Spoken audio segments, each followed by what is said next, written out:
Philip and Nathaniel come from Bethsaida, which is on the north side of the Sea of Galilee, as you can see on the map, and not very far from Capernaum.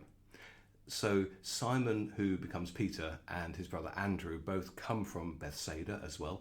So it's not much of a stretch to imagine that Andrew went to school with Philip and Nathaniel and remembers them because of that. But we first meet Simon Peter and Andrew in Capernaum running a fishing business along with the famous Sons of Thunder from the previous video.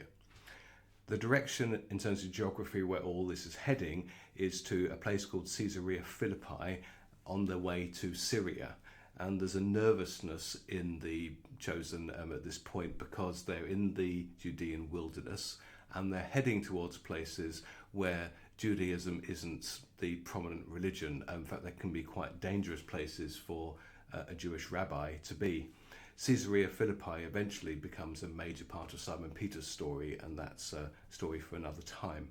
What we need to know for today is that Philip and Nathaniel are best friends, almost brothers in the way that they behave towards each other. They've made their own way in the world but still care about each other, and this story is the way that they, in their own individual, unique ways, come and find Jesus.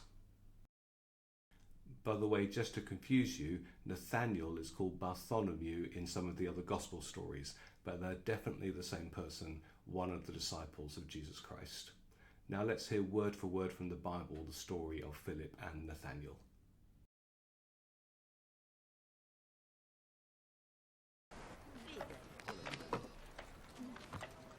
The next day, Jesus decided to go to Galilee.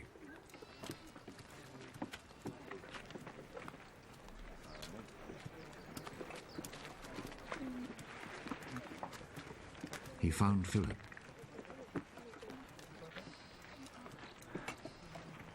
And said to him, "Come with me." Philip was from Bethsaida, the town where Andrew and Peter lived.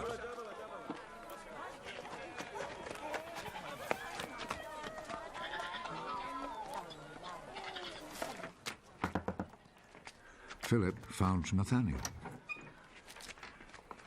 We have found the one whom Moses wrote about in the book of the law, and whom the prophets also wrote about. He is Jesus, son of Joseph, from Nazareth. Can anything good come from Nazareth? Come and see.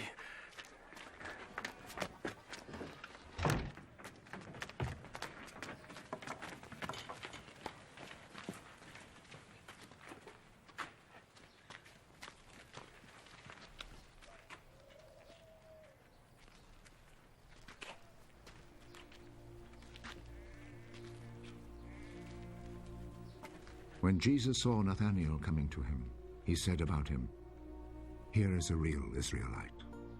There is nothing false in him. How do you know me? I saw you when you were under the fig tree before Philip called you.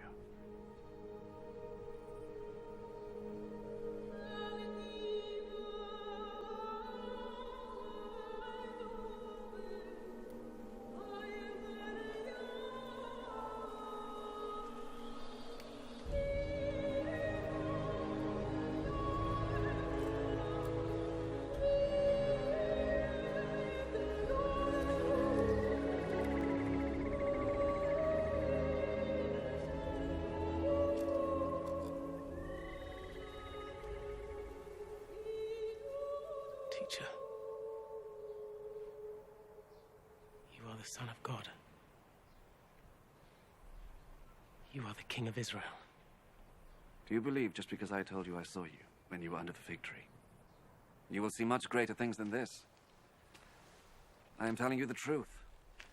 You will see heaven open, and God's angels going up and coming down on the Son of Man.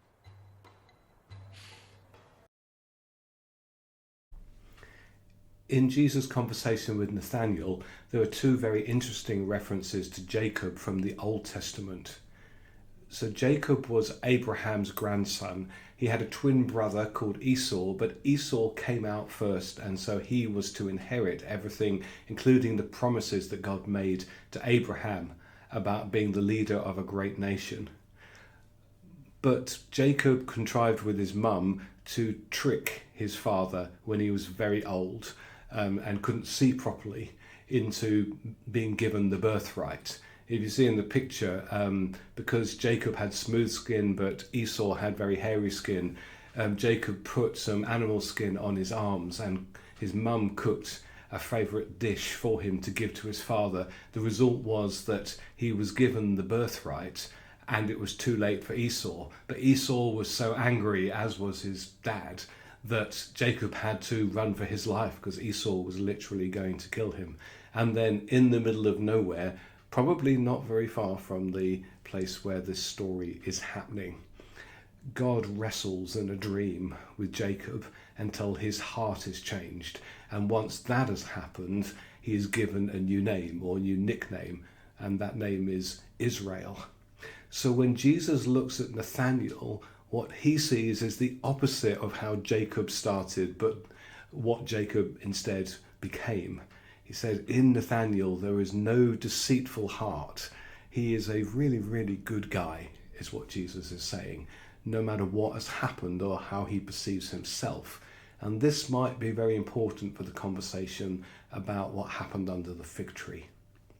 As Jesus continues to speak, he gives another reference to Jacob, because after the story about Jacob wrestling with God happens, then Jacob has this amazing vision of how close heaven really is to us, because he sees a ladder going up to heaven and angels constantly coming up and down on it. And it's a way of God kind of saying, I see you even though you're running away. I am with you and I have a plan for you, even though it appears that everything is broken and messed up and you're all on your own and you don't know how the future is going to pan out. But in the conversation that Jesus has with Nathaniel, Jesus in the image replaces the ladder.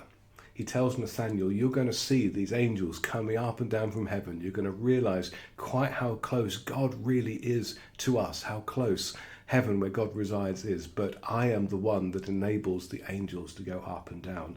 Nathaniel is going to get a glimpse immediately of what an amazing thing Jesus is going to do for us when he dies and rises again and enables a new relationship that we can have with God the Father.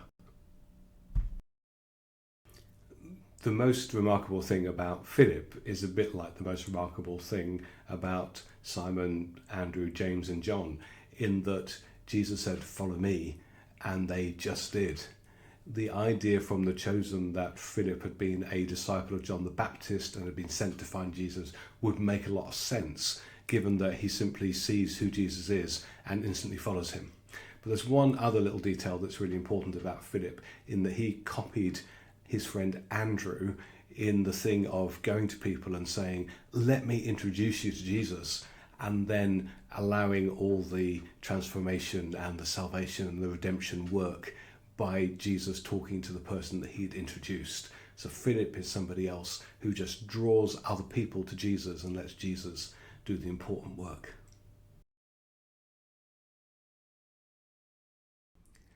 In Jewish tradition, the fig tree was associated with solitude and devotion. It was a place that you might go to contemplate your life, to pray in a quiet moment, and especially in that moment in life when everything seems to be going wrong, God feels very distant, you're wondering about what his plan for your life might be, you're trying to do the right thing but you feel all on your own. A fig tree was a likely place that you would do that. Jesus doesn't just say that he sees Nathaniel under the fig tree. He also says, I see what's inside of you. I see your hurt and your anguish and your confusion. And he's saying, follow me and I will let all of that disappear and you will be transformed by it. You're able to put the past behind you and start anew. And that is the opportunity that Nathaniel grasps with both hands. But he is amazed simply because Jesus sees him under a fig tree. Jesus says, you will see way more amazing things than that will equally transform people's lives. At Christmas, we often point out that Nazareth wasn't a great place. It didn't have a great reputation. It was dry, it was small, it was dusty, it was up north. It is very different from the area around the Sea of Galilee, which is beautiful and lush and has this beautiful lake to look over. everything that Nathaniel may have thought about Nazareth was basically true. But as part of the story, we not only get this tiny detail about Jesus coming from a place with a bad reputation, can anything good come out of Nazareth? But it comes out of the lips of one of Jesus' disciples. The irony is that the story where Jesus and Nathaniel connect and Nathaniel's mind is changed and his world is completely turned upside down happens in another barren wilderness kind of place. So along the way, Nathaniel learns that you cannot judge things by their outward appearance. And in the same way that Jesus says, I see you, I see what's inside of you, I see that you are a person who is honest and good and with good intention, but has got some stuff wrong and has got themselves in a mess. Well, the same is true of the way Nathaniel now sees the rest of the world. So in the end, the story of Philip and Nathaniel is that two people who were friends, who made their different ways in life, had different ways of ending up connecting with Jesus, both end up being seen by him for who they are and what they can become, and they become two of his closest friends and disciples.